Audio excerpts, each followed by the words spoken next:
Today is Friday, December 3rd, 2020. Excuse me. Well, we got December 3rd in the script there. It's January 3rd. Way to go, Jackie Clark, who wrote the script. Yes, I'm busting you out. It's Friday, January 3rd, 2020. She got December 3rd. All right, U.S. forces kill a top Iranian general. Donald Trump gloats. The question is, will this lead to war? We'll talk with MSNBC analyst Malcolm Nance about what is next. Also, Trump today, right now, holding a rally in Miami with his far right-wing conservative evangelicals. But do they actually speak for people of faith, or are they frauds? Mike Bloomberg was asked about his administration's support for the way New York City handled the Central Park 5. He says he really can't recall, but we do, and we'll break it down. The governor of Virginia, Ralph Northam, wants the statue of Robert E. Lee removed from the U.S. Capitol, and the white cop in New York who broke into a black woman's house in Tennessee and threatened her and her sons, well, that punk ass is quit. And Tavis Smiley is proceeding with his case against PBS. They have dropped this 500-page report that details lurid sexual harassment allegations against him. He says he can't wait to go to court. It's time to bring the funk. I'm Roland Martin Unfiltered. Let's go. He's got it. Whatever the miss, he's on it. Whatever it is, he's got the scoop, the fact, the find. And when it breaks, he's right on time. And it's rolling. Best believe he's knowing. Putting it down from sports to news to politics. With entertainment just for kicks, he's rolling. It's on go, roll, y'all. It's Roland Martin,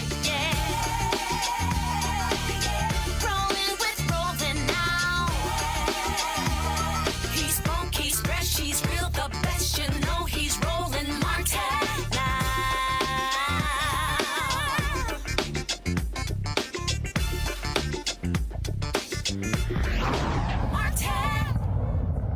All right, folks, the U.S. has deployed thousands more troops to the Middle East after Trump ordered an airstrike that killed the top Iranian general. Also, Iran's supreme leader, Ayatollah, has vowed vengeance. Now, what's going on there? The U.S. State Department has ordered all Americans out of Iraq and Iran, first of all, out of Iran, as a result of this action, saying that, frankly, it is not safe.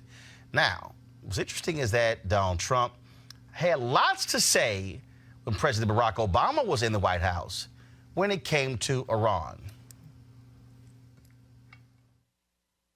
Our president will start a war with Iran because he has absolutely no ability to negotiate. He's weak and he's ineffective. So the only way he figures that he's going to get reelected, and as sure as you're sitting there, is to start a war with Iran. Now, I'm more militant and more militaristic than the president. I believe in strength. But to start a war in order to get elected, and I believe that's going to happen, would be an outrage. Iran can be taken down in many ways. Their population is in turmoil. They look at what's happening in Syria and other countries where it looked like it was an impossibility, and it looks like that one's going to collapse also. So Iran can be taken. I would never take the military card off the table. And it's possible that it'll have to be used because Iran cannot have nuclear weapons. But you've got to exhaust other possibilities. And we're in a great position to do it. They know, or they at least must know, that they're in a little bit of heat because there's a lot of pressure to attack. This is a great time to negotiate. Unfortunately, we have a president that doesn't know the first thing about negotiation. We have a real problem in the White House. So I believe that he will attack Iran sometime prior to the election because he thinks that's the only way he can get elected. Isn't it pathetic? Yeah, it is pathetic, because could that be the only way Donald Trump gets reelected? See, there's always a tweet or a comment from the Orange One when these things happen. Now, today in Palm Beach, where he was speaking, he finally appeared before the press. Now, understand, normally what happens when the President of the United States takes an action like this, they notify what is called the Gang of Eight. That is the top congressional leaders in the House and the Senate. Donald Trump didn't do that. In fact, we also know now that he told Israel about this attack before he told American congressional leaders. They've already talked to Russia about this, and Trump still has not talked to congressional leaders. Well, this is him today explaining the actions. So go right to my iPad. Highest and most solemn duty is the defense of our nation and its citizens.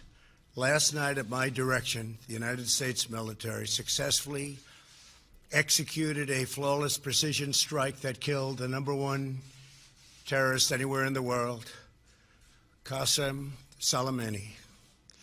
Soleimani was plotting imminent and sinister attacks on American diplomats and military personnel, but we caught him in the act and terminated him. Under my leadership, America's policy is unambiguous to terrorists who harm or intend to harm any American. We will find you. We will eliminate you. We will always protect our diplomats, service members, all Americans, and our allies. For years, the Islamic Revolutionary Guard Corps and its ruthless Quds Force under Soleimani's leadership has targeted, injured, and murdered hundreds of American civilians and servicemen. The recent attacks on U.S. targets in Iraq, including rocket strikes that killed an American and injured 4 American servicemen very badly, as well as a violent assault on our embassy in Baghdad, were carried out at the direction of Soleimani. Soleimani made the death of innocent people his sick passion, contributing to terrorist plots as far away as New Delhi and London. Today we remember and honor the victims of Soleimani's many atrocities, and we take comfort in knowing that his reign of terror is over. Now, what's interesting about this is Donald Trump didn't even know who the hell this guy was when he ran for president in 2015. The folks at Fox News were actually joking about it. What's also interesting about this is that he calls him the #1 terrorist in the world. That's actually not true. So he was simply making those things up. The question now is what happens in that region. I want to bring in our panel here.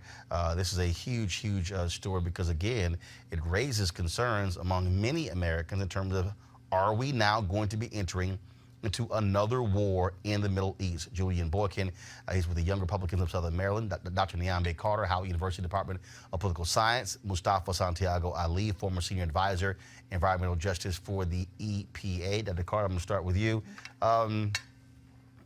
This is somebody who has said that we should be pulling out of the Middle East.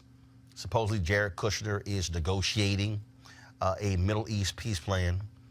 This action right here completely throws all of that out of the window. Iran has made it clear they're going to strike back. So if you are American troops, if you are Americans living in that region, there is great fear because you have no idea what is going to happen next when it comes to the Iranians. Absolutely. I mean, they made it clear that peace is off the table, right? At this point, they want revenge. I think he has done this without really thinking about what the destabilizing effects are going to be on the region, right? I mean, there's one thing to sort of be strong and have a show of force. It's another thing to now plunge ourselves into another war with domestic considerations for the people who are on the ground there, right? This is going to have ramifications, not just for Iran, but that whole region. So I think people better buckle up because there are going to be more deployments, right? They are already strengthening the number of troops that are in the region. So this is about to be an escalation, and it's going to escalate very quickly, I think. I want to go to right now to MSNBC analyst Malcolm Nance. He, of course, serving long time in U.S. intelligence, author of the book, The Plot to Betray America, How Team Trump Embraced Our Enemies, Compromised Our Security, and How We Can Fix It. Malcolm, put into context exactly what has taken place in the last 24 hours. Well, what's happened here is that we've seen the United States take a very, very decisive step, is a polite way of putting it, towards essentially war with Iran. this goes back 1 week ago when suspected Iraqi militias in Iraq who were trained by Iran were accused by the United States government of carrying out a rocket attack on a base named K1 in the vicinity of Kirkuk, Iraq. This killed one contractor, wounded several service members. From there, they decided that this was backed by Iran, that Iran apparently gave the Iraqis the weapons and equipment to do this, which, you know, when you're talking about an Iraqi militia, is a little laughable because the Iraq are awash with weapons. From that point, the United States vowed that they would have retribution against whoever did this, and that's apparently when the planning to kill the top Iranian general, Qasem Soleimani, a man who has been involved in Iranian Revolutionary Guard Corps terrorism since the 1980s. Soleimani is not just a general. He is like a combined equivalent of the vice president, the chairman of the Joint Chiefs of Staff, and, you know, has rock star status, like, you know, almost equal to Barack Obama, for example, because he is also the man that mobilized Iraq's militias from a ragtag group of people into a 500,000 man force that defeated and pushed ISIS completely out of Iraq. He was very public. He was on television all the time, very popular. And it apparently the United States carrying out a drone strike executed him. The deputy commander of a gentleman by the name of Al-Muhandis, or the engineer, as it's translated, who was the commander of the Kata'ib al-Hezbollah, the organization that carried out the protests around the embassy the other day and laid siege to the building. They were both killed in the airstrike, and there have been reports that commanders from two other militias were arrested and seized by U.S. forces. So Malcolm, So explain apparently this. the United States decided that we would go directly at the Iranians and essentially wipe out their most popular figure outside of the Ayatollah Khamenei himself. Malcolm, explain this. So Donald Trump stands before the cameras in Florida and says this was the #1 terrorist in the world. That's not true. You know, it really goes to how the conservatives define terror, right? Anyone that they don't like, who may have been involved in activities which were nefarious, they can do that. Now, I have been in this business since the early 1980s, and Qasem Soleimani came on my radar in 1986 when we were carrying out activities to rescue and find hostages that were being seized by the Lebanese Hezbollah terrorist group. He is a terrorist in the sense that as a sponsor of state terrorism, Right. where he would work with militia groups, he would work with state proxies like Shia rebels in Yemen, Shia rebels in Syria, who would carry out acts of terrorism. In that sense, if you say he is as a state sponsor of terrorism, yes, but he is not Osama bin Laden. He is a state figure. So, you know, there are people in this world who would point out U.S. activities and would say essentially that Mike Pence is the same thing. But you just said something critical here. You just said something because you said that he was the one who put together the group that drove ISIS out of Iraq. And this is the piece where I think Americans not really understanding what in the hell is actually happening.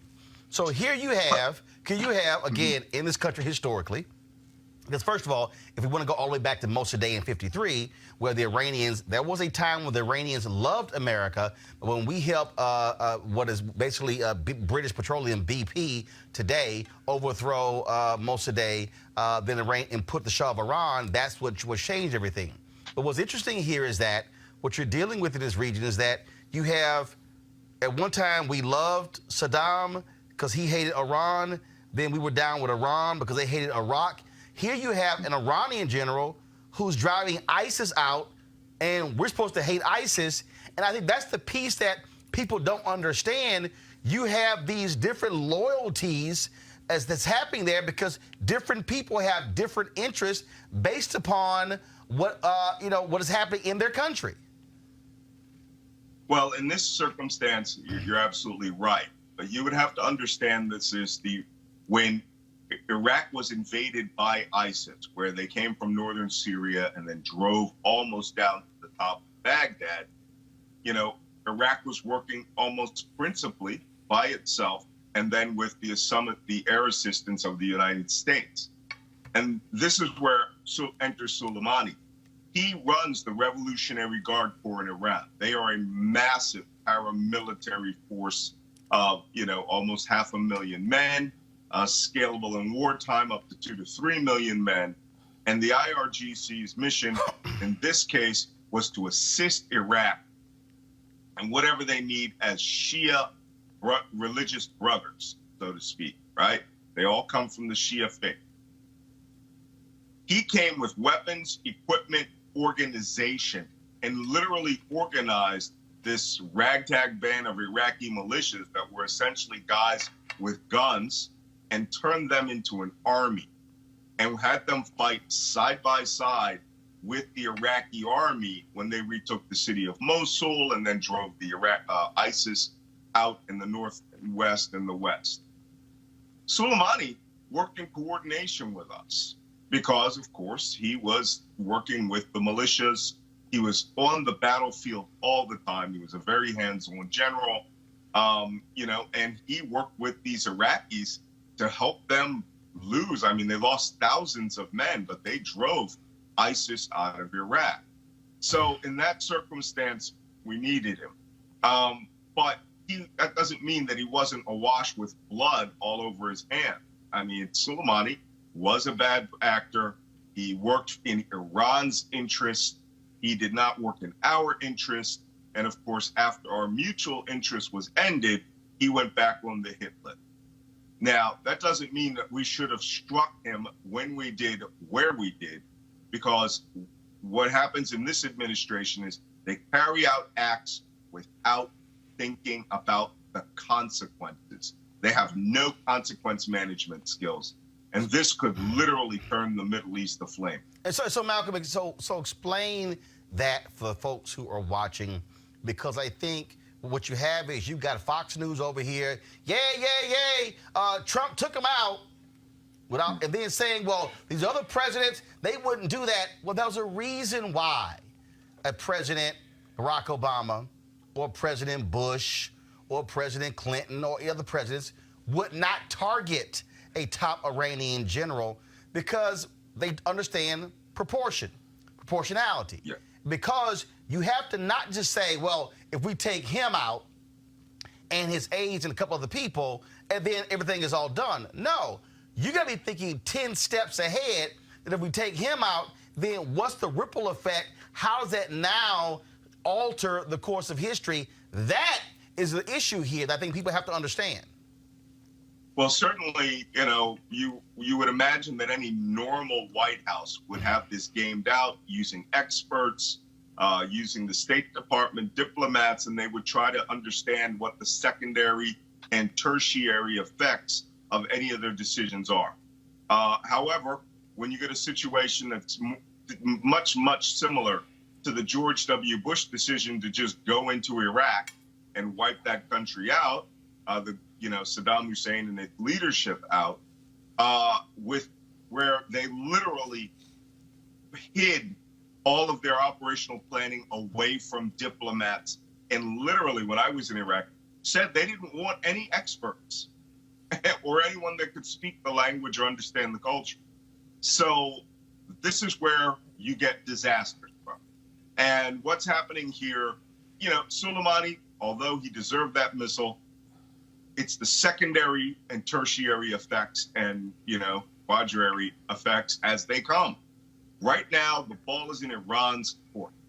They have the option of setting the Middle East on fire or being a little magnanimous about this and exacting their revenge later. And that could be any number of proxies. But, you have the new commander of the Iranian Revolutionary Guard Corps, who was the deputy of Soleimani. He didn't have the political stature of Soleimani, but he still controls all the weapons, all the men, and all the terrorism levers, and essentially is a power unto himself in Iran.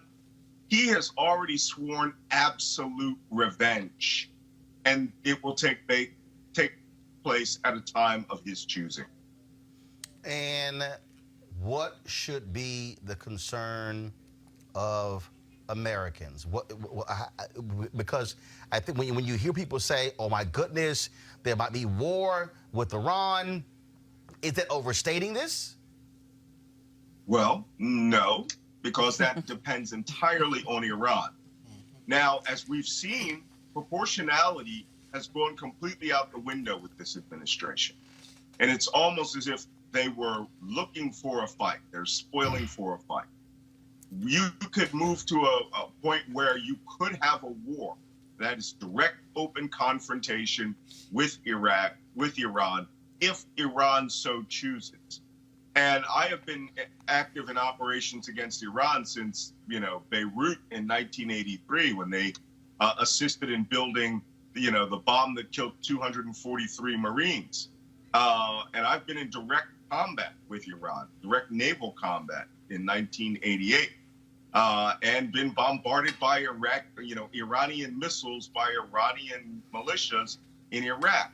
So we haven't had a circumstance since the 80s where we would get into a face-to-face confrontation because Iran doesn't think it's in their interest. But they certainly have the capability of defending themselves. Let me make this clear to your viewer. When we invaded Iraq, we were fighting 25% of the population, about 5 million people. There were 80,000 terrorist combatants. They managed to kill over 7 years 4,493 service members and wound over 20,000. Iran is a homogenous nation state of 85 million people. They have the capacity to spool up the number of men between 18 and 35 in a matter of weeks. And that number is almost 30 million men. So this isn't something we should take lightly. This is a very large nation. It has a history that's almost 4,000 years old. They have a regional doctrine and strategy that they're adhering to. And killing General Soleimani, they do not want to destroy their own infrastructure.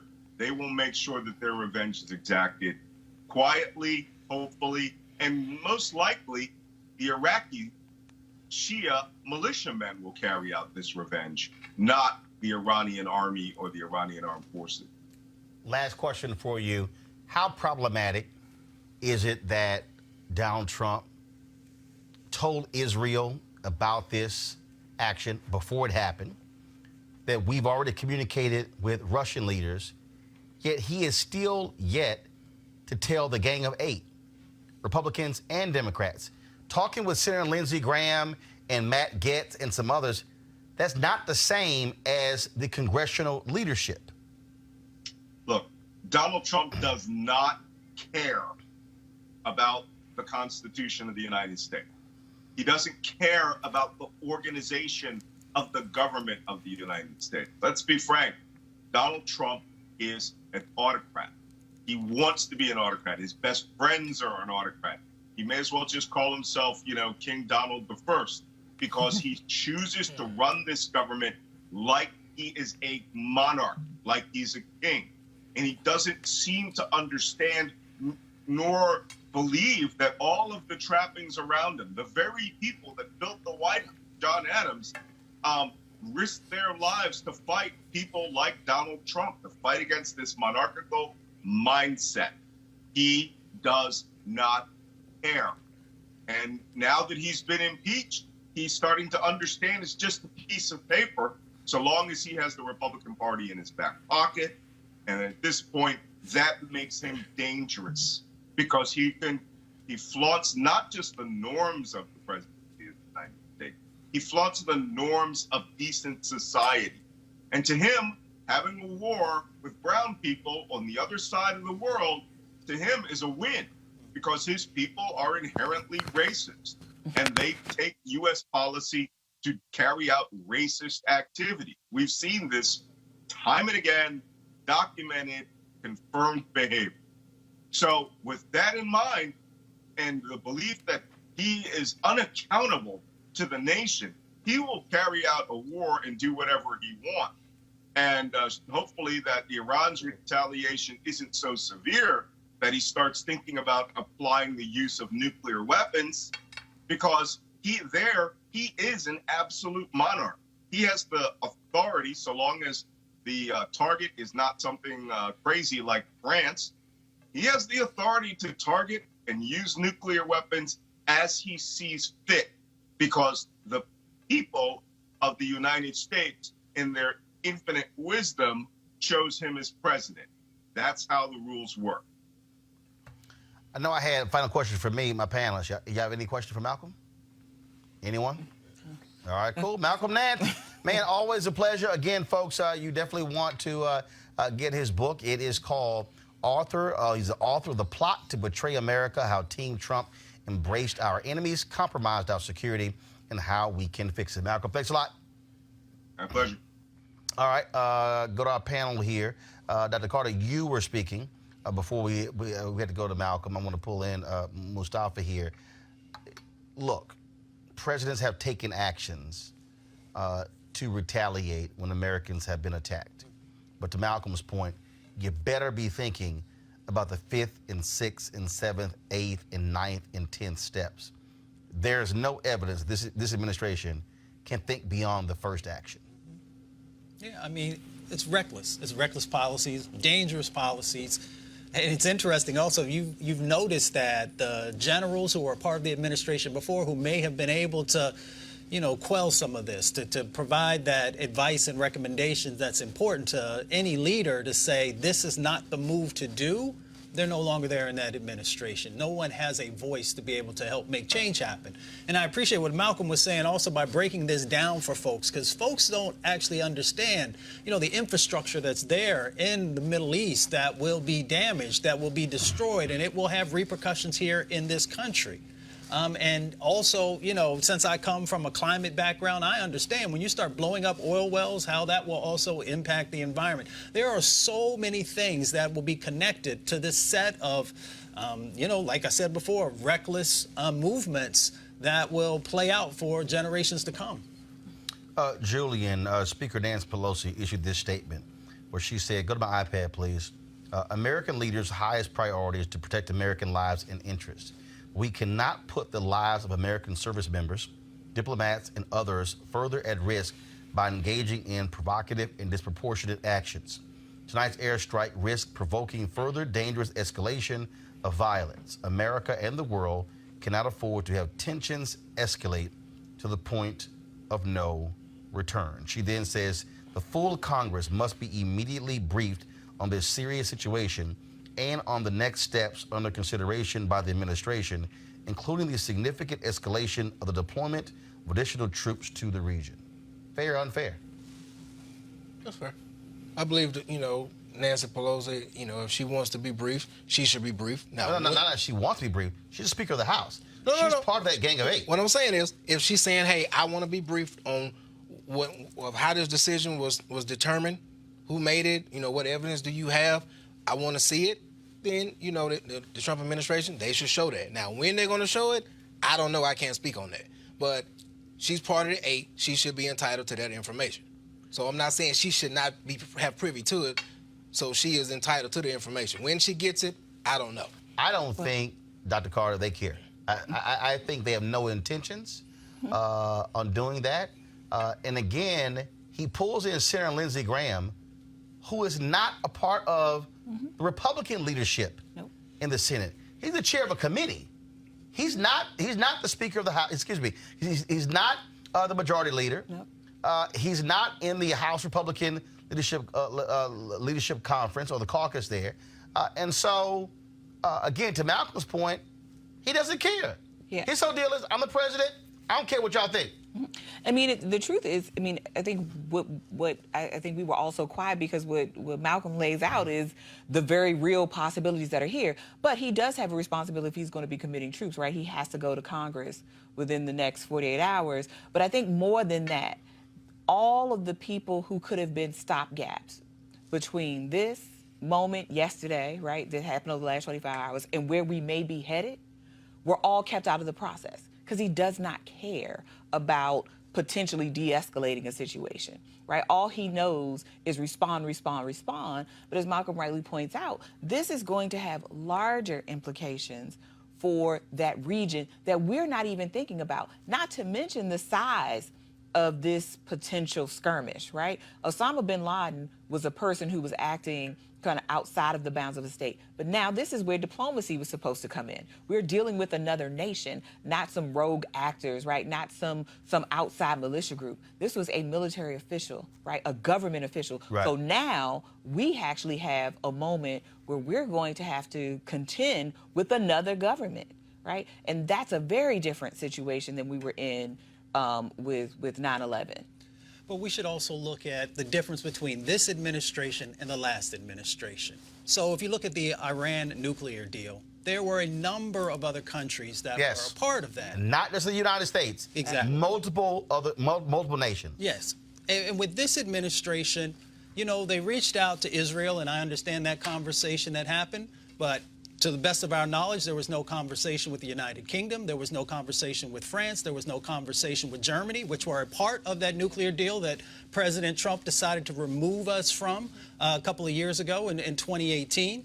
And now we're in 2020, and he has now assassinated this leader, somebody who, you know, some have labeled him in his respective country as a rock star. So you know that's going to mobilize many young men to want to get engaged in whatever types of actions that are going to happen. And there are too many soft targets that are all over the place that will now be vulnerable based upon the actions that this president decided to make. And he has to carry the water on this for all the lives that will be lost. And here's the other thing that really gets me sometimes is that his sons are not of military age. So they're probably not going to be engaged in whatever might transpire here. And of course, we know his record. My family has served since World War II all the way up. But when he had the opportunity to actually serve, he decided to go in the opposite direction. Mr. Bone Spurs. Exactly. The last point here, and I think that this is really, what is so critical here. Most Americans, and I made that clear when I started with Malcolm. Most Americans have no idea what the hell the reality is in the Middle East. Have absolutely none. Again, if you look at American history, when we were friendly with Iraq, supplied Saddam Hussein with weapons because he was fighting our enemy, Iran. Then all of a sudden, we started hating Saddam Hussein, and so we started working with the Iranians to fight him. Now you're dealing with, remember, we were funding the folks in Afghanistan when supplying them with weapons, with all sort of different things to take down the Russians in Afghanistan. Boom, all of a sudden they flip, then turn against us. And it's understanding, what is happening.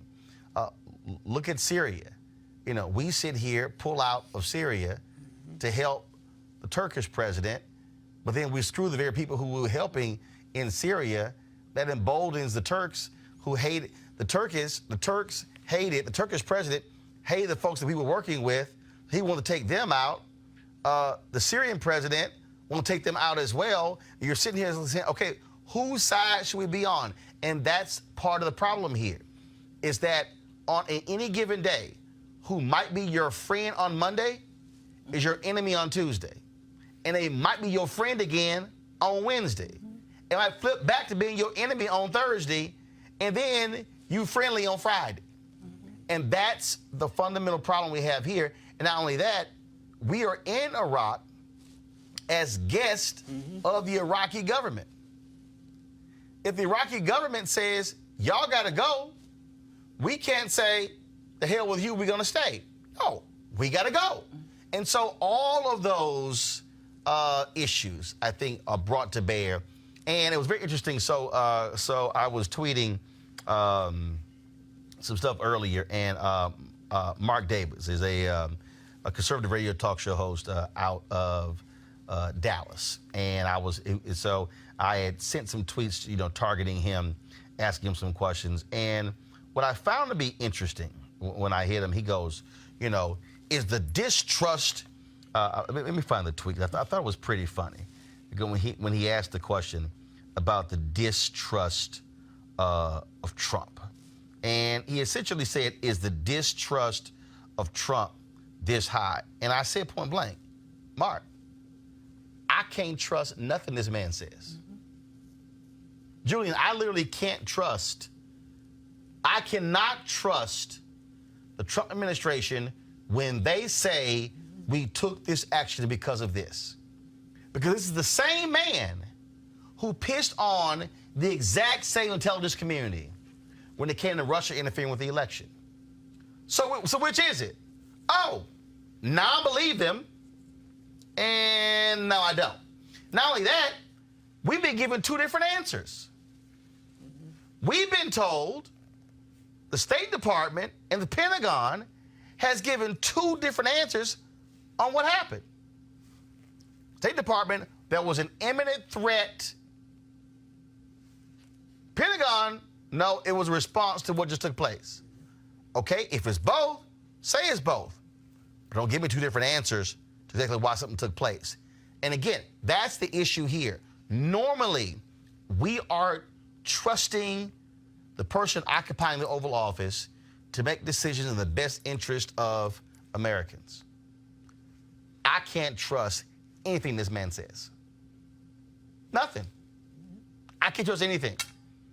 And that's why you have a level of distrust, because this is a man who lies about basic stuff, who literally at the rally he held today with the Evangelicals lied about, I got rid of the Johnson Amendment.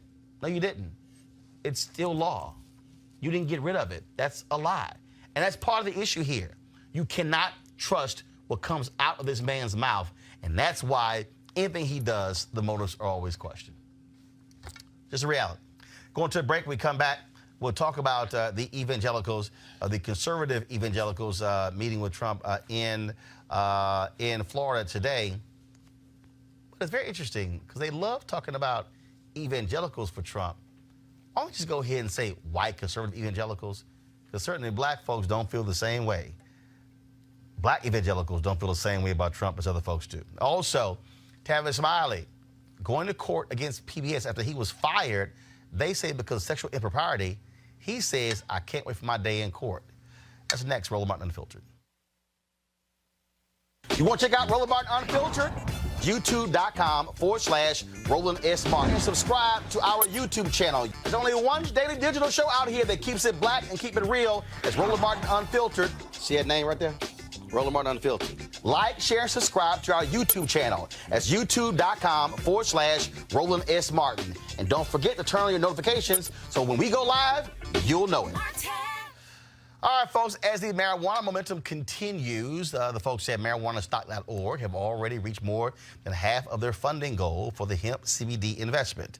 That's right. If you want to take advantage of this great opportunity, you need to do it now because it won't last much longer. Now, if you don't know, I'm talking about the hemp plant, the good cousin of marijuana with a much higher concentration of CBD.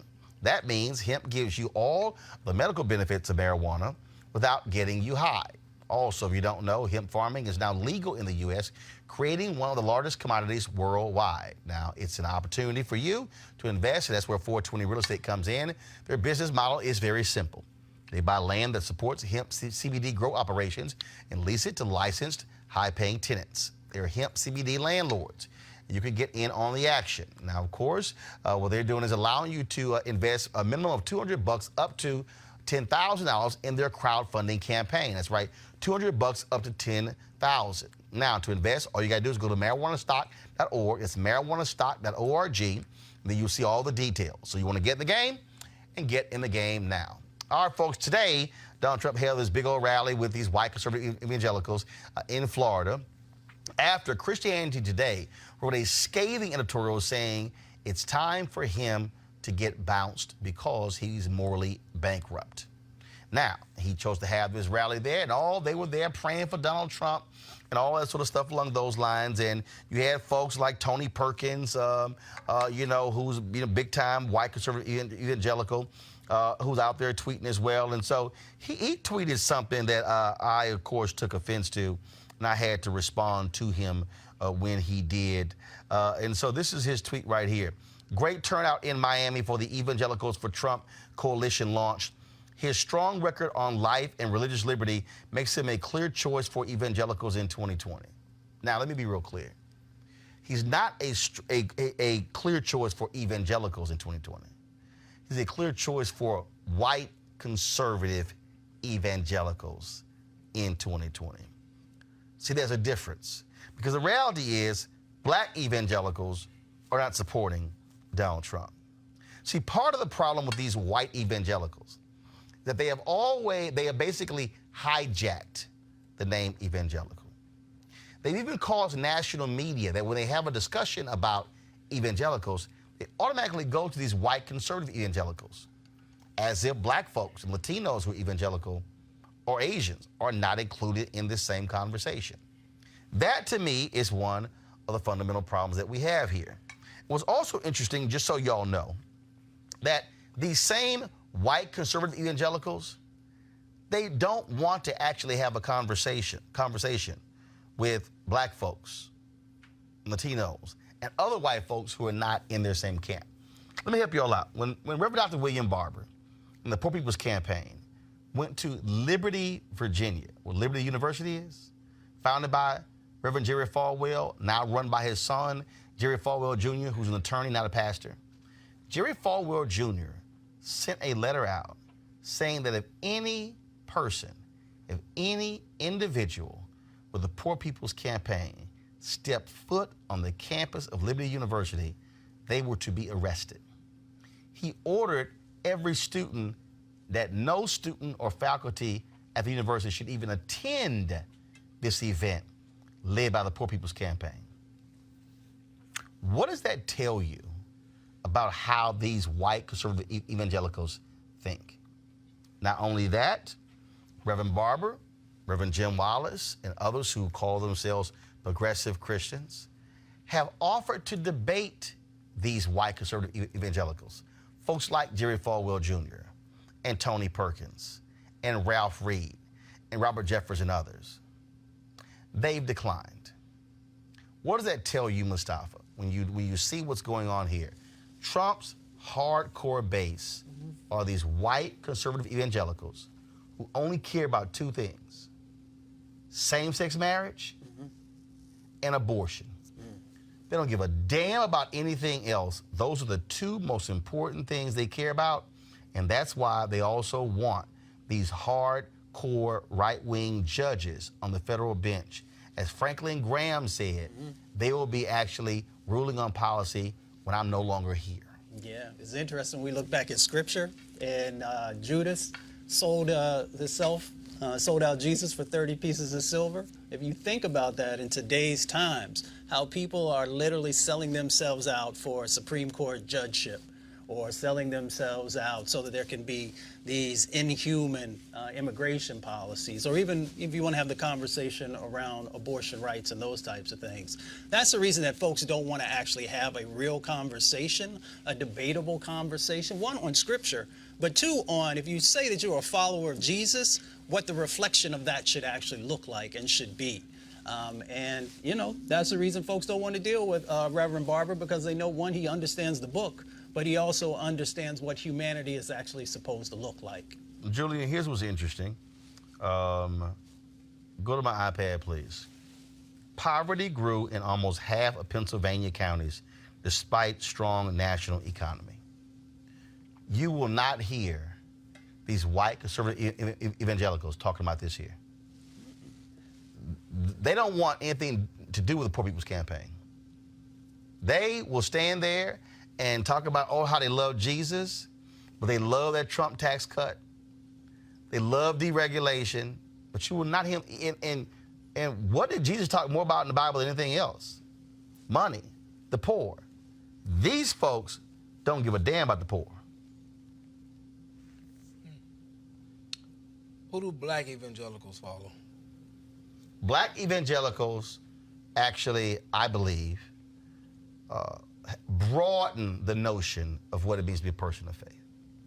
I think black evangelicals do not define the faith based upon who's gay and who's pro-choice or who's pro-life. I think black evangelicals look at how do you care for the poor? Look at how do you treat your brethren? And I'll give you an example. Pastor Maurice Watson, when he was in Omaha, Nebraska, a group of white conservative evangelicals came to him, loved his pro-life stance. He's now a preacher here at Metropolitan in D.C. Came to him and said, we want you to participate with us in our pro-life march. He said, sure, not a problem. But I need y'all to do something for me. They said, what? He said, I need you to march with me against these crack houses in our neighborhoods. And what the white preachers in Omaha, Nebraska said, oh, no. That's your problem. See, that right there, I think, defines the difference between black evangelicals and white conservative evangelicals. I think religion has its place in politics, but I don't agree with it when you use it, when you pick and choose how you use it. I think if you're going to be fair and reasonable across the board for everybody, just be fair and reasonable across the board for everybody. So I don't like when people pick certain verses out of the Bible and use it against you to make you feel bad, but at the same time, they don't adhere to those same principles. So I think, it should be fair and reasonable across the board, because I've seen black pastors that don't want to support gay marriage, and they have that right to do so. And I asked them, I'm like, okay, where do you stand on certain issues? We can't just overlook that. And the same goes for, the white evangelicals. You can't say, hey, we support this and not support that. See, these white evangelicals, these white conservative evangelicals, what they want far right-wing judges on the federal bench, Dr. Carter. Mm-hmm. And we've already seen the whole deal here. Many of these folks, they are against civil rights. Yep.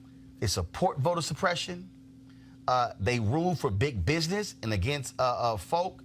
And so what these evangelicals are doing, these white conservative evangelicals, and yes, it's a sprinkle of black, it's a sprinkle of Latino, and what they're doing on the Latino side, the reason they get more Latinos who are evangelicals is because of the Catholic Church. Mm-hmm. Because the Catholic Church is opposed to abortion. The Catholic Church is also opposed to the death penalty. Mm-hmm. Not these folks. Right. Well, I mean, look, I think the thing about white evangelicals, and they can wrap themselves in the cloak of Christianity if they want to, their ideology is white supremacy. What they really want is to preserve the lives of white children, right? This is why they get their cockles up about abortion, and they get their cockles up about gay marriage. I mean, they can use black faces for billboards. I remember they were doing that a few years ago, saying the most dangerous place for a black child is in the womb, or some nonsense like that. They're still doing it. Right, to bring in black folks. But let's be clear. These people don't want to do anything to sustain life beyond being born, right? They are not about anti-poverty. They're not about clean environment, right? Clean water. They don't care about any of those things. They certainly don't care about the unfair application of the death penalty to black and brown folks who are more likely to die, right, by those means. So they don't care about life per se, right? What they care about is making sure that they can extend their lives and their beliefs beyond their time. And let's be clear, most people don't believe what they believe in, right? But they found someone who can say, I care about pro-life, and I care about, a heterosexually defined marriage, and that to them is the litmus test. All of the other things that come with sustaining life, they don't care about. So I always say, when these people say they're Christian, I say, well, the God they serve is a white, blue-eyed Jesus, right? It's not a God of all of us.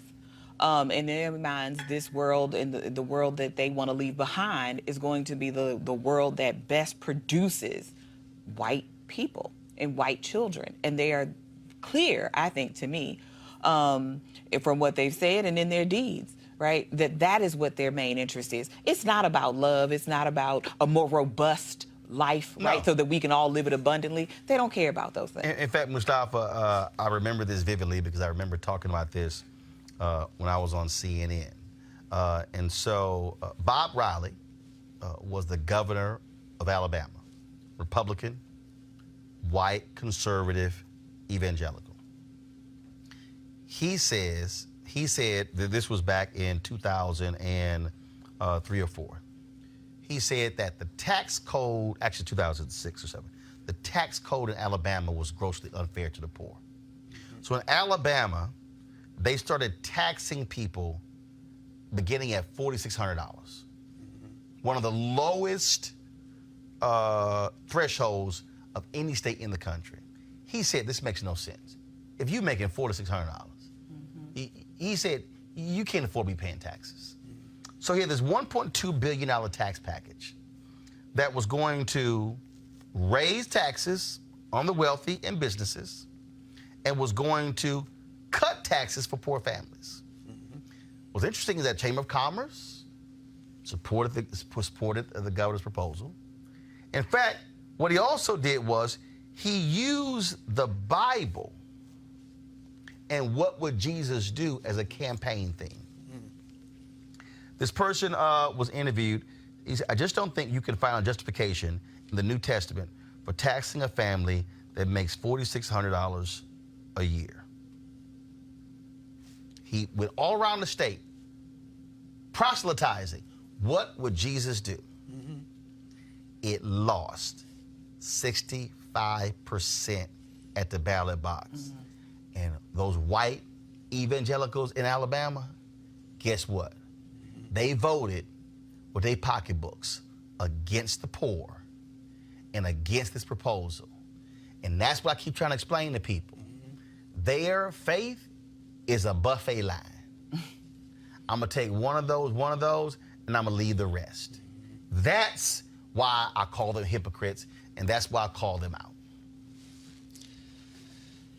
In the Bible Belt, making those types of decisions, it doesn't matter. It's not even in the Bible Belt. Far too many folks place the dollar over their spirituality, and it's very clear to see. And, you know, we all going to have to answer for the decisions that we made and the actions that we made in one day. Simple as that. And speaking of answering to that, Mike Bloomberg has a lot to answer for. At a recent campaign event in Alabama, the CBS News reporter, Tim Perry, asked Bloomberg, who's running for president on the Democratic side, about his previous support of how the investigation in the Central Park 5 case was handled. Listen to this. We started talking about race, and a subject that's come up a lot is the Central Park 5. And when you were mayor of New York, you defended the city and the police department's handling of the Central Park 5 case. You argued that they both acted in good faith. Do you still believe that today? And do you think that I really have no idea. I've read in the paper. I've been away from government for a long time. So apparently the courts have ruled that they did not commit a crime, and that's the final word, and we just have to accept that. But it isn't a question of what anybody believes. At the time, you did not believe that, and so I'm saying now, have you changed your stance on that? I think there was an awful lot of evidence presented at that time that they were involved. There's been questions since then about the quality of that evidence. And so I've been away from it for so long, I just really can't respond because I just don't remember. But there's been plenty written about it, and I'd suggest you go and read some of that.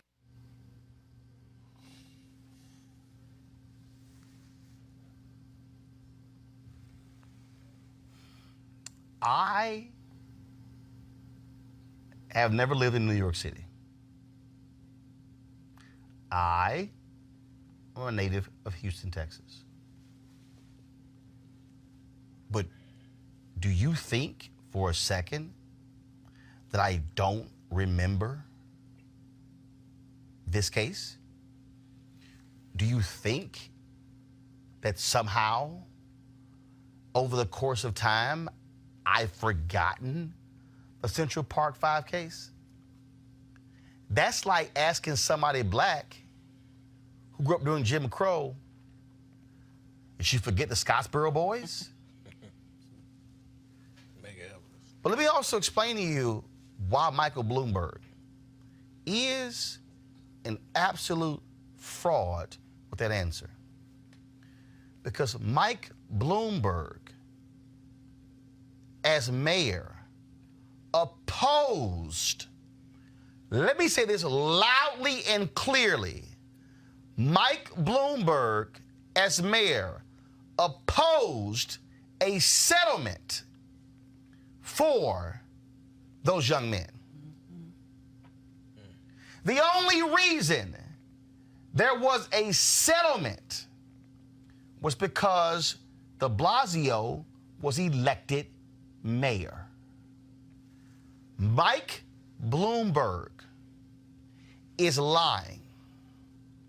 To say you do not recall the details, to say, well, some evidence was presented and, you know, there were some questions,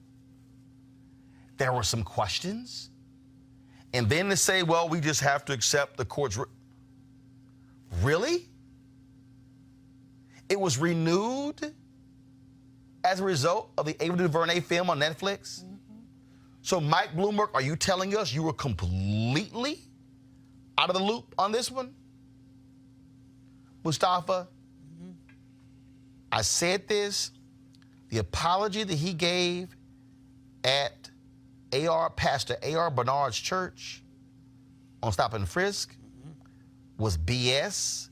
I don't accept it. I don't buy it. This man was defending Stop and Frisk as late as January of 2019, and all of a sudden you're telling me that in November of 2019 you found religion and now you see that it was bad? On this case here, this man simply, it is disqualifying the answers that he has given on this case, and it is no different than Trump defending his actions in this case as well. You notice also words have power, and he said apparently. So apparently leaves this space for folks to still hang there and say, well, maybe they really were guilty, even though the DNA evidence said that they were not guilty. So, and here's the other thing that matter of fact, let's do this here. Let's do this here. I want to do this. I want you to play back what he said, 'cause I want people to actually listen to every single word that he said. And so I want you to play it, and then as soon as we come out of the break, come out of that, Mustafa's going to answer, Dr. Carter's going to answer, and then Julian's going to answer. So play it back exactly what Mike Bloomberg said about this. We started talking about race, and a subject that's come up a lot is the Central Park 5. And when you were mayor of New York, you defended the city and the police department's handling of the Central Park 5 case. You argued that they both acted in good faith. Do you still believe that today? And do you think that I really have no idea. I've read in the paper. I've been away from government for a long time. So apparently the courts have ruled that they did not commit a crime, and that's the final word, and we just have to accept that. But it isn't a question of what anybody believes. At the time, you did not believe that, and so I'm saying have you changed your stance on that? I think there was an awful lot of evidence presented at that time that they were involved. There's been questions since then about the quality of that evidence, and so I've been away from it for so long. I just really can't respond because I just don't remember. But there's been plenty written about it, and I'd suggest you go and read some of that. Yeah, so again, apparently, no, it's not apparently. The courts have cleared them, have said that they were innocent. The DNA evidence also cleared them. So here's the other thing. We see people who have huge amounts of wealth, and with that wealth comes the access to information. He is one of the most powerful people in the state of New York, probably one of the most powerful people in the United States of America. So you can't just say that I've been away from government for a while. It's not like you don't have the opportunity to know what's going on. And this was a significant issue in time in your city. And so you, of course, would be a part of the garnering of that information. And what you should do is, as we've said with other powerful folks, if you made a mistake in the past, admit it and say that I've grown, I've learned, and then be supportive of what that change is that's happened when that information comes out. And when you don't do that, it makes it look like you're being disingenuous, that you're being unauthentic in the responses that you're giving. So, you know, we got to have people, as my grandmother says, when you know better, do better. Yeah. But it's not just seeming right to be inauthentic. He is being inauthentic. He's lying, right? I mean, this man spent the better part of his administration fighting, compensating these young men for their traumas, right? I mean, the city was wrong. It lied. They beat those boys into confessing. He knew this. Everybody knows this. And then, like you said, the way he kind of slyly put it in there so it makes it seem like, well, maybe they're guilty, but they were exonerated because the evidence was of poor quality. No, there is no DNA. There was one perpetrator. That perpetrator has been found. Unfortunately, these young men had to pay with their lives. And since they've been exonerated, you still have people like Michael Bloomberg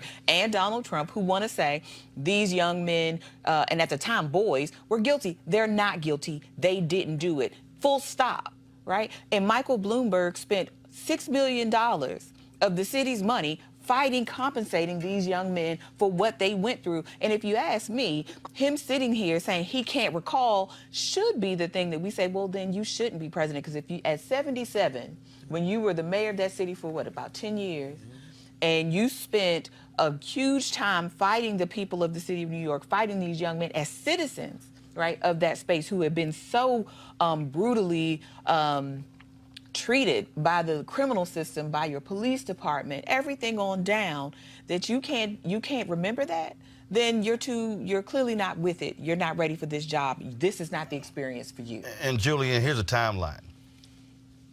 2002, the convictions were vacated. Bloomberg becomes mayor in 2002. He serves from 2002 to 2013. The settlement happens in 2014. So you're trying to tell me in one of the biggest stories in the city of New York in the second half of the 20th century, a case that the convictions were overturned, vacated when you took over, and the entire, all 3 terms of yours, this was an issue, and now I can't remember. Honesty is the best policy. I think, well, I know, at some point you just gotta just say, hey, I made a mistake. This was my standpoint on it back then. Looking at the evidence, we have DNA. It proves that they were innocent. I apologize. These young men should have never been convicted. They should have never been charged. I want to fully apologize to those young men. That's what should happen. I think the president, he should apologize, but at the end of the day, the president is his own person. He's going to speak and do whatever he wants to do. And to Dr. Carter's point, the settlement was $41 million. True. Bloomberg spent $6 million of taxpayer dollars fighting the settlement. So the settlement actually cost New York taxpayers almost $50 million. Right. He should just admit to it. Just admit, hey, I made a mistake. Yes, I remember. I didn't want to talk about it. So sometimes honesty is the best policy, and apologizing shows humility. But can we also get him to apologize for the stop and frisk? Because after all those years... Well, no, he claims he apologized. No, he didn't. At Bernard's church. Yeah, we saw it. All I'm saying is here... The one-on-one... I can't wait for Michael Bloomberg to sit down and do an interview with some black folk. Oh, that's not happening. That's not happening. He apologized. What was it, a one-on-one interview? No. It was at he went to Pastor A.R. Bernard's church, where he spoke and he shared his thoughts, and now I've come to realize... No. He had to sit down with somebody about that. No, actually, he didn't. He ain't sat down with nobody. He ain't sat down. But coming to realize No. when black and brown people in that city had been telling you for years that this is hurting us, stop doing this, and you double down on it, right? So you're sorry. Well, what's the point? You did the damage. Now you've hurt all these people. Now I don't care about your sorry. And really, he should have been taking money out of his own pocket and compensating the city of New York for that $6 million lawsuit, because he was bound and determined that those young men would not receive a dime after their exoneration. Yep. Not buying it. All right, folks. Virginia Governor Ralph Northam filed a request for a bill that would replace Virginia's statue of Confederate General Robert E. Lee in the U.S. Capitol building. The filing came after Democratic Virginia lawmakers Jennifer Wexton and A. Donald McEachin both requested that Northam prioritize removing the Lee statue. They also recommended a number of Virginians who could replace Lee, including educator and orator Booker T. Washington and civil rights attorney Oliver Hill. Robert Edward Lee was a Confederate soldier, best known as a commander of the Confederate States Army. He commanded the Army of Northern Virginia in the American Civil War from 1862 until his surrender in 1865. Julian, well, a lot of people don't realize when you come to the U.S. Capitol, there's a statuary hall. Each state is given the opportunity to place 2 statues in statuary hall. Every state gets 2. A couple of years ago, Florida, they had a statue that was of a Confederate leader. They passed the bill, removed it, and it was replaced with Mary McLeod Bethune. Okay. It's embarrassing to go to Statuary Hall and to walk through there, and you're seeing these statues, and to be a black kid, or frankly any kid from Virginia, and when you walk through, and if you want to take a photo in front of the 2 statues from your home state, one of them is a Confederate general, Robert E. Lee. My question is, which part of history do we accept? Which part of history are we going to acknowledge? So if we're going to remove the Robert E. Lee statue, why not remove George Washington? George Washington had slaves. Oh, hold up. Hold up. Let's be real clear. You don't get no argument from me. What I'm saying is, I don't want to pick and choose parts of history trying to erase it. But they are. But they are. See, first of all, what they've done is the people who support these statues, they've lied. They've lied all these years. Because see, and what's interesting is that you have folks like Dinesh D'Souza who wants to brand Democrats as a party of the KKK, who wants to say it was Democrats who backed Jim Crow, yet the people today who are supporting Confederate statues are Republicans. Now, the problem is that, again, there's history and there's his story. What we have been subjected to has been his story and not history. These statues, for the most part, were built in order to remind black people of slavery. It was they lost. The fact that you have so many statues of traitors, of domestic terrorists, folks who lost, and not understanding why they were erected. This statue and the others were erected because white racists wanted to say, y'all are not going to forget your place, and we're going to remind you of what the world should have been had we won. That's the problem here. So you're saying those statues need to be removed. What I'm saying is this here. But if presidents who owned slaves, like Washington, like Hamilton, should their statues be removed as well? First of all, Hamilton was never a president. That's first. So should Washington's statue stay? Well, first of all, Washington doesn't have a statue, it's a monument. Should his monument stay? So here's the piece. First of all, the monument is not going to get torn down, but you can remove a statue. True. But the reality is, those statues, the other statues have been removed.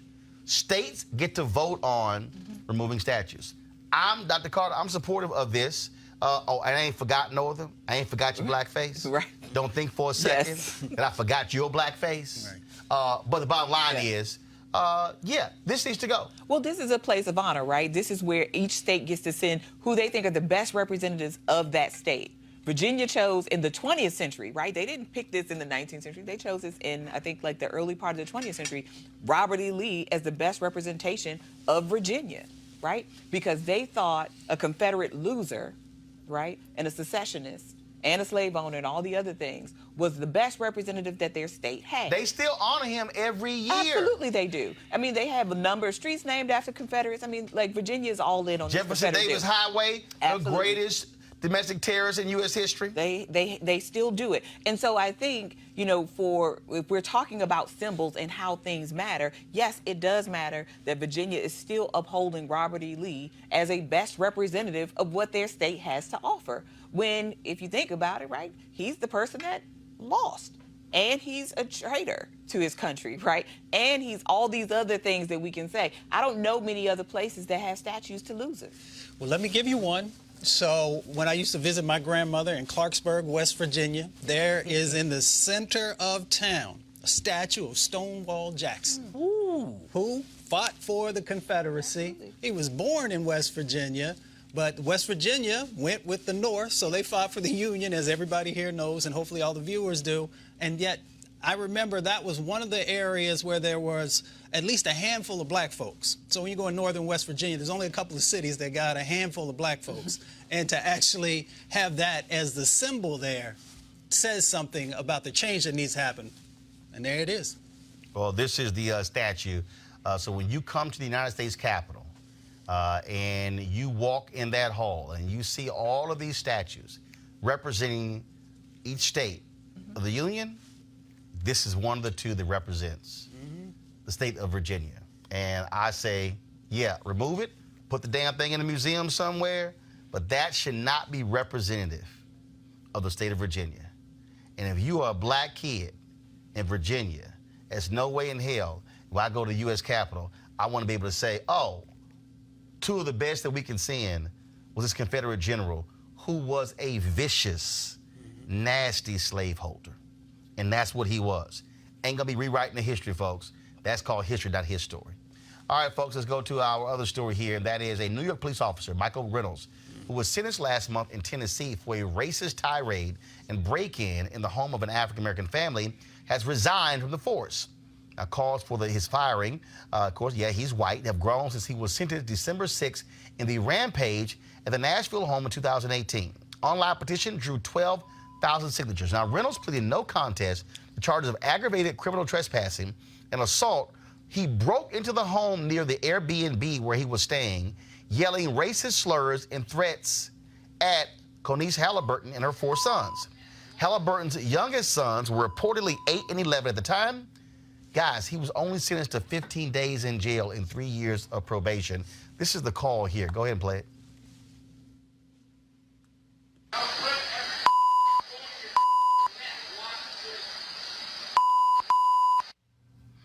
15 days. Yeah, he should have lost his damn job and hopefully does not get a pension. All right, folks, former talk show host Tavis Smiley has lost a bid to throw out PBS's lawsuit that accuses him of violating his contract by having sex with his subordinates. Smiley's attorneys argue that PBS was trying to punish him for behavior that long predated his current contract.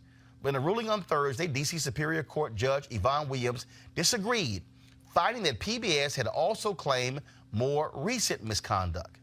PBS canceled Tavis's show after receiving a complaint of sexual misconduct in late 2017. Smiley sued PBS in February 2018, accusing PBS of conducting a sham investigation and of dismissing him based on racial bias. PBS countersued, alleging that Smiley had violated his morals clause and had engaged in financial impropriety. A trial is currently scheduled for February 10th. Now, folks, what's interesting about this is that after this happened, PBS launched an investigation when they put together this 500-page report detailing all sorts of lurid details with regards to Tavis Smiley's conduct when he had his show. He argued, and this is very interesting, he argued that, first of all, and the way this was set up, people don't realize, so Tavis was not an employee of PBS. He owned his company that produced the show in conjunction with the PBS station in Los Angeles, and it was aired on PBS stations nationally. And so he said that his company had no rules about folks dating in the workplace. So his whole point was, how are you telling me how I should run my company, what my rules are? They say they actually violated those rules. He did release a comment. Let me pull up in a second.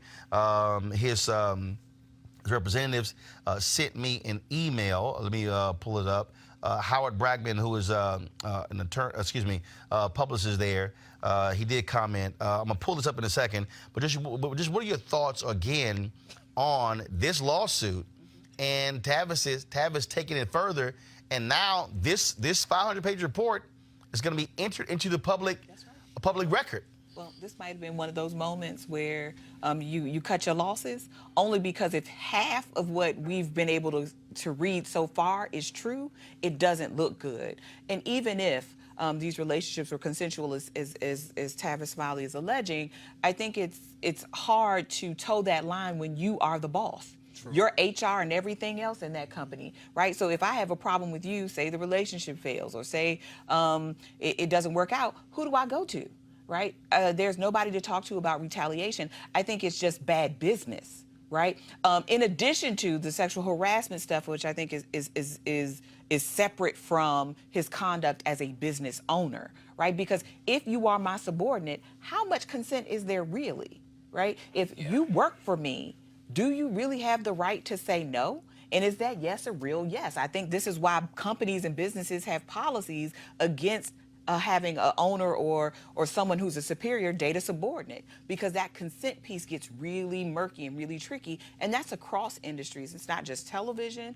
I mean, it's also universities, et cetera. I mean, I'm at a university with a very explicit policy against faculty dating students, right? Because this can get really sticky very quickly for those kinds of places. So I just think beyond the sexual misconduct allegations that are being alleged, there is this other part about how you conduct business. And this sounds insane, right? That you would date people that work for you, right? They're not people who just work with you.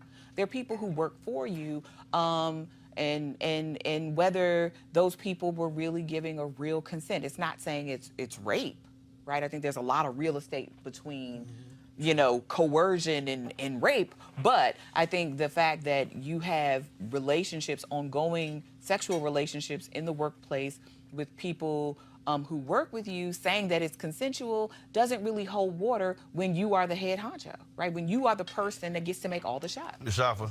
We talk about power all the time on this show in lots of different ways and power dynamics. And when you're in a position of power, you cannot put yourself in that type of situation. And just like my grandma say, when you know better, you do better. Hopefully. I think it's a conflict of interest just for the simple fact you are the owner. So you have employees that work for you. So I don't look at it as consensual from the standpoint of you using a person's job against them. If you don't do this, then I'm going to fire you or right. Or now, he claims he didn't. But they say he did. But if they have that policy where there's no relationships with subordinates, if it's a zero tolerance policy, and it presents a conflict of interest, but again, you shouldn't do it. But here's the piece, though. Again, when you have your own company, you can make your own rules. But you have the most to lose. No, I understand that. No, I get it. So, but what I'm saying, though, is you do have a right. Your company have your own rules. There's nothing that says you have to outlaw relationships between folks who work in the workplace. But the reality is, I think many HR experts will tell you that you probably want to do that. And again, and then also, if you say, hey, you can work in a company in different departments and you can be together, but when you talk about when you're the CEO, and the HR department and everything else in between, there is no place, there is no recourse. And lots of companies have policies where you can disclose the relationship to HR and then they kind of work through that legal side. But I think more than that, too, I mean, like you said, the PBS part of this, I think is also interesting because PBS also has stakes here, right? It's also their reputation. People don't understand television, right? That they're just a distributor of a show that he produces and owns, and that's separate from them, right? People see the entity PBS and they think this is a PBS thing, right? So if somebody is getting sued, if somebody is running his name through the mud, then PBS invariably is going to come in there somewhere, is either part of the lawsuit or part of the part of the conversation. I mean, it was sort of the same thing with Showtime and Lena Waithe and talking about what was happening on The Chi, right? I mean, she's like, I don't own that show, right? That's Showtime show. Now, different there. Again, how that was set up, yeah. But I mean, everybody gets pulled into the conversation, whether who owns what. And I think for PBS, it's sort of like, let's exercise an ounce of caution here and let's not pursue this any longer, because this relationship is looking like it's going to be a problem for us. And as a public broadcasting entity, they might have different considerations than, say, a larger network or some other kind of entities. I don't know. I think this is where the technical TV side comes in. But I can imagine them not wanting to be put in the same conversation with sexual harassment, especially in this moment that we're in now, where everybody is sort of kind of on alert and more sensitive. And I think for the better. But certainly, I think if they have an image to protect and an image to uphold, this relationship was no longer serving them, and it had to go. This is the statement here. I'm going to pull it up. Tavis Smiley dropped this comment on his Facebook page. Go to my iPad, please. A weak case you play in the press, a strong case you play out in a court of law. I look forward to my day in court February 10th, which I have finally been granted after 2 years of fighting. Julian? I think at the end of the day, you can't shit where you eat. You know, you don't jeopardize your livelihood for convenience, especially when that convenience is a conflict of interest. There are plenty of people you can date outside of the workplace rather than jeopardizing that type of environment. And I will also say, I mean, look, I made it clear to anybody. I'm like, look, if anybody ever accused me of something, it's gonna be like, he a hard ass. He didn't touch me. He tough. He didn't touch me. Oh, you can hang that up. Cause look, I don't even. Let me be real clear. I don't even hug folk. Let me tell you something. When I my TV One show, you give me a fist bump. No. Folks like, oh, give me a hug. No, I don't hug. My deal is, I am not gonna sit here and any of this sort of stuff. And again, when you listen to, when you look at again some of the details, and yes, this is of course this is the PBS report that they actually put together. Variety had a story earlier where they talked about it, where they laid out some of those details. But according to PBS, he had multiple sexual encounters with subordinates, made unfavorable comments about PBS in TV appearances. Misconduct allegations took place in 2015, 2016, 2017. Question. They also, hold on one second. One woman told the investigators that Smiley refused to write a letter recommendation for her unless she came to his house at 11 p.m. She refused. She also said that when she came by his house one time, he wasn't wearing pants, asked her to have a threesome with him and a female employee. He's denied that. He also said that he hates women. Quote, these women owe me because no one else will hire them. Another woman told investigators she had a sexual relationship with Tavis Smiley, despite her concern that it would hurt her career. And then also, the investigator also interviewed Tavis Smiley, who, according to their report, admitted having relationships with some employees, said it wasn't misconduct. The investigator concluded that Tavis was not truthful, and his denials conflicted with numerous other witness accounts. And so, again, when you look at this, also this Variety story says Smiley's own attorneys filed the documents, including the PBS. So Tavis's own attorneys, they're the ones who filed the PBS investigative report. And apparently they were removed from the court docket on Friday morning. And so that's interesting that his own attorneys would put that report into the record, which actually makes him look really bad. Go ahead. No, I was just going to say this. I mean, some of these relationships can be characterized as dating. These other things are just harassment, right? This is not dating. So it's a combination of that. It's two separate. Some said it was consensual. Some who said it was consensual said, yeah, but I felt like my job was on the line. They were coerced. Other complaints said, well, the other women felt other women said, look, they felt it was wrong because, okay, is so-and-so getting a promotion because they're sleeping with him and then I'm not? So all of those things were part of this, but it goes to trial next month. Yeah. You said Tavis Smiley owned his own company, so he utilized PBS as platform, correct? Yeah, so what happens is there a contract? Well, yeah. Yes. What happens is, when you do a show with PBS, you actually do a show, your production company does it in partnership with a local PBS affiliate. Right. Okay? So that was the PBS affiliate in Los Angeles. and then you're able to do a national distribution deal with PBS and their stations across the country. But yeah, there is a contract. There's a contract that states what he allegedly done. They said that there's a morals clause in their contract, and he was in violation. That's what PBS says. That's what they're alleging. That's what I'm getting at. If that is the case, then I don't see how he has a legitimate case for the simple fact, if you sign something knowingly and willingly and say, hey, I didn't agree to that, well, your signature's right here, so you signed it. Look, bottom line is going to trial next month, yes. Unless there's some sort of settlement. I don't think there's going to be one. There's been lots of bad blood between PBS and Tavis for quite some time.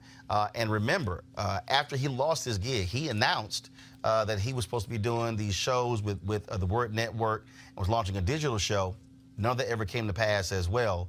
And so we'll see what happens. So pretty much, I mean, since this went off the air, you really haven't seen much of Tavis Smiley anywhere. The book imprint, he was supposed to do a stage play tied around his book on the final year of King's life that was launching, I think it was like around November 2018, leading up to MLK 50, actually 2017, leading up to MLK 50. That never happened as well. And so we certainly shall see. All right, folks, I've got to go. We certainly thank all of you for watching Roland Martin Unfiltered. Please support what we do. Every dollar you give goes to support this show, to make this show possible. So you can pay via Cash App. You can join our Bring the Funk fan club, which gives you discounts to items on RolandSMartin.com. And so we got some great stuff lined up for you as well that we're working on. As you see, this is one of the outfits that I had made when I was in Ghana. This is called the Nkrumah Kente. So every time you see a piece of Kente cloth, it's actually named. There's a meaning behind it. And so Kwame Nkrumah, of course, was the first president of Ghana. So this Kente is called the Nkrumah Kente. So I want to thank the folks at Charisma in Accra, Ghana, who made this outfit. They got some other stuff that I'm making, but y'all see all that later. And I got one that's black and gold. You really love that, Mustafa. It's what? You can't wear that one. What? You know what? I haven't seen you in a while. And trust me, there is absolutely no Kente fabric I got. I got this for you. Happy belated Founders Day. There's no Kente fabric that I got that's purple and gold. We'll let you know that. But None. You know, purple is royalty, so it's okay. No. It's okay. Well, you can call it whatever you want to call it. But it's true, though. Bottom line is, y'all couldn't be creative when you took one of our colors. Really? I thought so. We were black and old gold first. Okay. Enjoy your Founders Day. I don't even know what that is. It's the Madonna. You know what it is. No, I don't. Yeah, you do. Yeah, no, I don't. You act like you don't know. No, I don't. Would you like it, sir? I'm fine. Oh, go. No, right. Because, see, alphas, we don't call each other animal names. That's y'all who are dogs. That's right. We grown-ass men. All right, y'all. Go to RolandMartinUnfiltered.com. Join our Bring the Funk fan club to support what we do. Independent, black-owned. That's the way it should be. We're able to speak truth to power, and we got to ask nobody's opinion to do so. I'll see you guys on Monday right here. Have a fabulous weekend. Oh, by the way, before I go, this weekend, now, y'all, I don't watch the NFL, but I did have to say something about Henry Peterson and his poor little Cowboys. In fact, I'm a Cowboys fan. You a Cowboy fan? I'm gonna add you to it. Well, go ahead. In fact, y'all, is this the phone here? Twitter, so I went to Giant earlier. Had to get some fruit. I started the D-Herbs 21-day cleanse. Y'all, I saw the most pitiful looking thing I have ever seen. Which phone is it on? I just got to show y'all this here before we go. Pull the music down. I'm going to end the show in 1 second. But I got to go ahead and show this here because y'all going to get a kick out of this here. So I'm going through, I'm in the parking garage. And y'all, the car next to me, I saw this and I just busted out laughing. When I saw this, Henry, go to my iPad. Y'all, somebody actually had a little limp Cowboys car flag flying on their car. I tweeted this out, and Mark Lamont Hill said they should be at a half mast. That's what he said. And of course, you know, the polar Dallas Cowboy did make the playoffs. 8-8. The sun shines on a dog butt every night. I'm just saying. You can't win them all. I'm just saying. I understand you can't win them all, but y'all didn't win many of them. And so it's a little rough. It's a little rough for you Cowboy fans. I understand. And see, now that I know you're Cowboy fans, that just make it worse. So, you know, Mega and a Cowboy fan, oh, that's trifling. And so, and your team is? So any of y'all, I'm from Houston. You from Houston? We're in the playoffs. Y'all ain't gonna get far. Are we in? Okay, but Are y'all at home? It's okay. Oh, yeah. How far you think? Matter of fact, who does Houston play this weekend? Buffalo. Matter of fact, let me go ahead and show y'all this here. Who does Houston play? Buffalo. Stephen A. Smith posted this one here. Let me go ahead. I just want to this is the last one I'm gonna show y'all because I know Henry right now is pain having to direct the show. He's a huge Cowboy fan, and so Stephen A. Smith sent this out. All my Cowboy players, where's the best place to sit for the playoffs? So. That right there that's for y'all. Because I just want to go ahead and just, there's lots of room on the couch. How many for y'all to Super Bowl rings enjoy. do y'all have? Hold on, really? You want to show that one? I mean, how many You know Super what? Bowl rings does Houston have? You know what? I'm glad you brought that How up. many Super Bowl I'm rings glad do y'all have? you brought that up because No. How many my Super man, Bowl this rings the last one right do here. y'all have? My man Eton Thomas sent this out yesterday, and y'all, this right here. Go ahead, pull that up.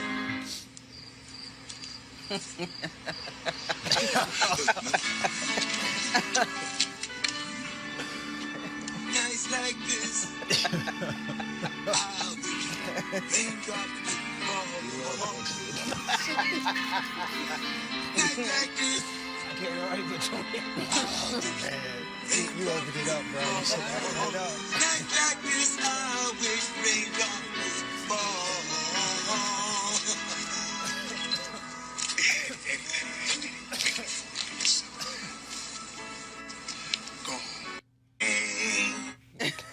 I was not going to play that.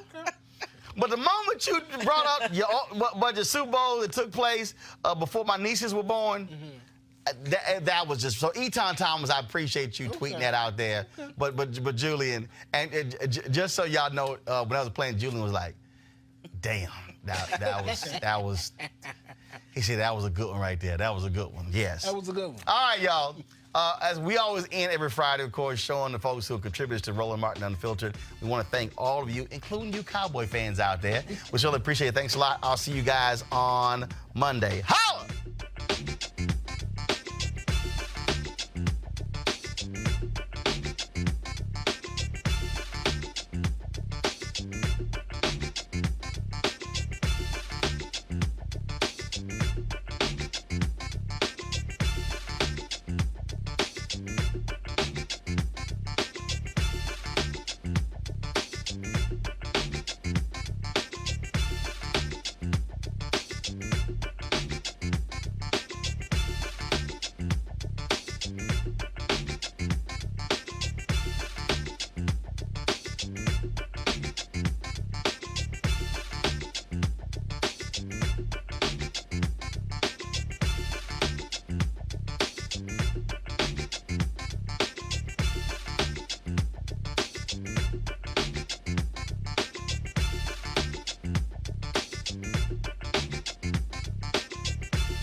You want to check out Roland Martin Unfiltered? YouTube.com/Roland S. Martin. And subscribe to our YouTube channel. There's only one daily digital show out here that keeps it black and keep it real. It's Roland Martin Unfiltered. See that name right there? Roland Martin Unfiltered. Like, share, and subscribe to our YouTube channel. That's YouTube.com/Roland S. Martin. And don't forget to turn on your notifications so when we go live, you'll know it. Hey everybody, this is Sherry Shepherd. You're watching Roland Martin Unfiltered, and while he's doing Unfiltered, I'm practicing the wobble.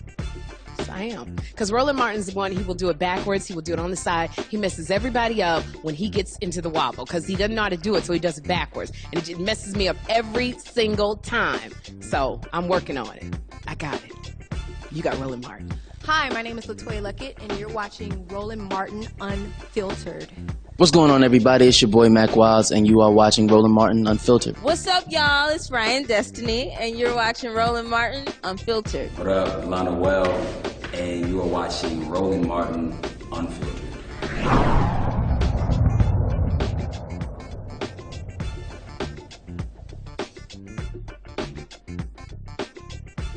You want to support Roland Martin Unfiltered? Be sure to join our Bring the Funk fan club. Every dollar that you give to us supports our daily digital show. There's only one daily digital show out here that keeps it black and keep it real. It's Roland Martin Unfiltered. Support the Roland Martin Unfiltered daily digital show by going to RolandMartinUnfiltered.com. Our goal is to get 20,000 of our fans contributing $50 each for the whole year. You can make this possible. RolandMartinUnfiltered.com. Hey fam, want to check out Roland Martin Unfiltered, the blackest show on all of digital, cable, and broadcast. Check out our audio podcast. There's only one daily digital show out here that keeps it black and keep it real. It's Roland Martin Unfiltered. Press play.